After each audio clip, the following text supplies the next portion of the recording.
Solanki education hub में एक बार फिर से आप सभी का स्वागत है।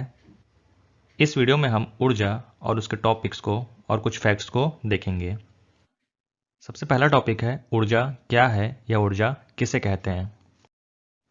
ऊर्जा वस्तुओं का एक गुण है जिसे अन्य या दूसरी वस्तुओं में स्थानांतरित या ट्रांसफर किया जा सकता है। अर्थात जब हम भोजन के रूप में ऊर्जा को ग्रहण करते हैं तब वह ऊर्जा हमारे शरीर में ट्रांसफर हो जाती है, जिससे मुझे कार्य करने की ऊर्जा मिलती है। और जब मैं कोई कार्य करता हूँ तब वही ऊर्जा मैं उस कार्य में ट्रांसफ़र कर देता हूँ, दे देता हूँ। अतः हम देख सकते हैं कि कैसे हम ऊर्जा को एक रूप से दूसरे रूप में ट्रांसफ़र या परिवर्तित भी कर रहे हैं।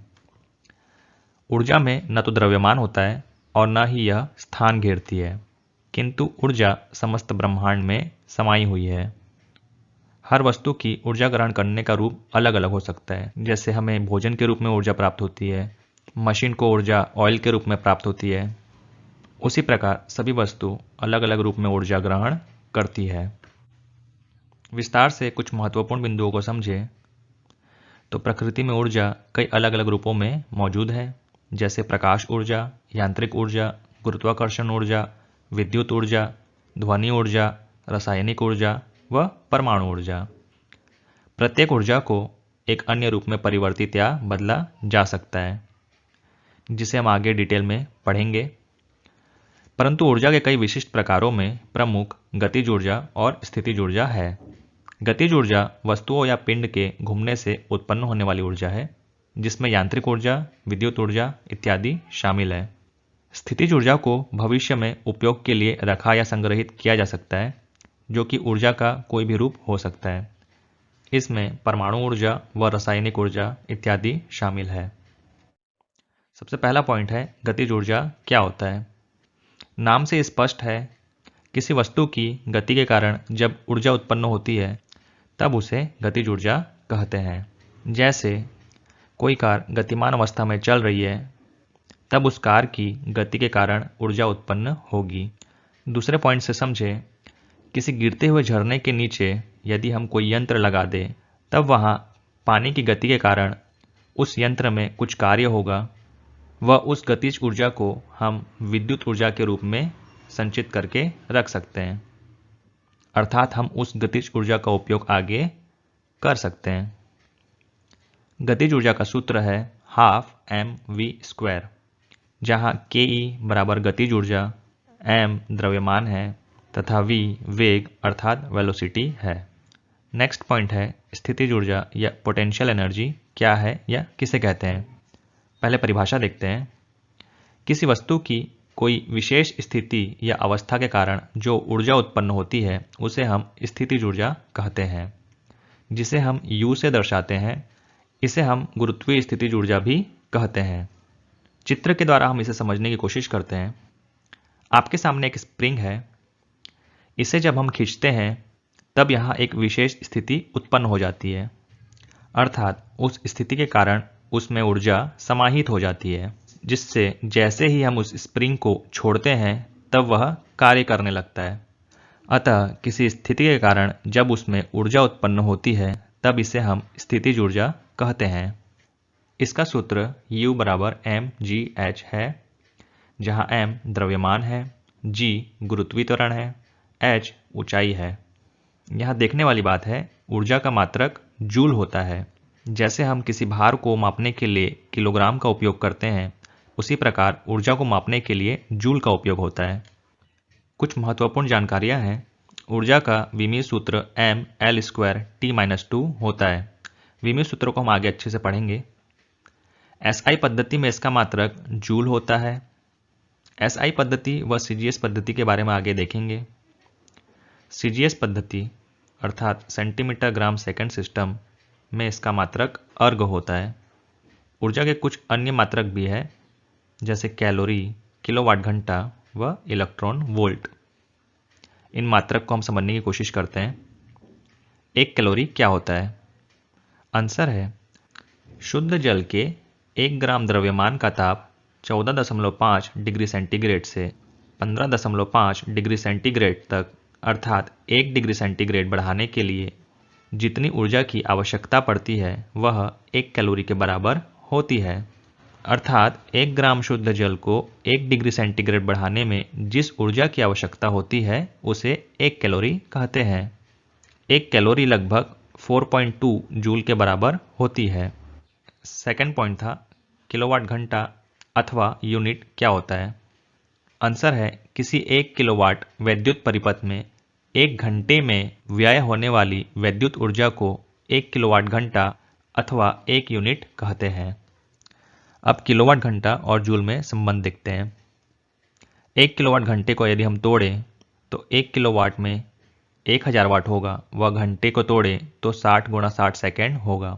अतः 1 किलोवाट घंटा बराबर 1 गुणा 1000 गुणा 3600 सेकेंड गुणा वाट के बराबर होगा। अर्थात 1 किलोवाट घंटा 3.6 गुणा 10⁶ जूल के बराबर होगा। यहाँ वाट गुणा सेकेंड जूल में परिवर्तित हो गया। उसी प्रकार 1 वाट घंटा तथा जूल में संबंध देखें तो 1 वाट घंटा 1 वाट गुणा 60 सेकेंड के बराबर होगा। अतः 1 वाट घंटा 3600 गुणा वाट गुणा सेकेंड के बराबर होगा। वह 1 वाट घंटा 3.6 10⁻³ जूल के बराबर होगा। आप वीडियो में देख सकते हैं कैसे जूल वाट गुणा सेकेंड के बराबर होता है। यहाँ वाट को P से अर्थात शक्ति से दर्शाया जाता है, सेकेंड को T से व जूल को W से दर्शाया जाता है। तीसरा मात्रक था इलेक्ट्रॉन वोल्ट। तो इलेक्ट्रॉन वोल्ट क्या होता है? इलेक्ट्रॉन वोल्ट ऊर्जा की एक इकाई है। यह गतिज ऊर्जा की वह मात्रा है जो एक इलेक्ट्रॉन द्वारा निर्वात में 1 वोल्ट का विभवांतर पार करने पर प्राप्त की जाती है। सरल शब्दों में यह 1 वोल्ट तथा 1 इलेक्ट्रॉन आवेश के गुणनफल के बराबर होती है, जहां 1 वोल्ट बराबर 1 जूल प्रति कूलम्ब है। चित्र के माध्यम से इसे समझने की कोशिश करते हैं। चित्र में आप 2 बिंदु A व B को देख सकते हैं।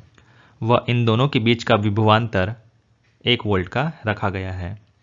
अतः जब बिंदु A से एक इलेक्ट्रॉन को बिंदु B तक ले जाने में जितना कार्य होता है उसे हम 1 इलेक्ट्रॉन वोल्ट कहते हैं। अर्थात वह विभवांतर उस इलेक्ट्रॉन को कितनी ऊर्जा दे जिससे वह इलेक्ट्रॉन बिंदु A से बिंदु B तक जिस ऊर्जा से जाए उसे हम 1 इलेक्ट्रॉन वोल्ट कहते हैं। यदि यह विभवांतर 2 वोल्ट या 4 वोल्ट हुआ तब यह इलेक्ट्रॉन वोल्ट नहीं कहलाएगा। उसके लिए विभवांतर 1 वोल्ट ही होना चाहिए। नेक्स्ट टॉपिक है द्रव्यमान ऊर्जा। द्रव्यमान ऊर्जा क्या है? किसी वस्तु के द्रव्यमान के कारण जो ऊर्जा उत्पन्न होती है उसे द्रव्यमान ऊर्जा कहते हैं। अतः हम परमाणु को देखें तो 1 किलोग्राम परमाणु का जब विस्फोट होगा तब उसमें से निकलने वाली ऊर्जा व जब 10 किलोग्राम वाले परमाणु का विस्फोट होगा तब उसमें से निकलने वाली ऊर्जा में काफ़ी अंतर होगा। अर्थात उसकी ऊर्जा उसके द्रव्यमान पर निर्भर कर रही है। इसीलिए जब किसी वस्तु के द्रव्यमान के कारण जो ऊर्जा उत्पन्न होती है उसे द्रव्यमान ऊर्जा कहते हैं।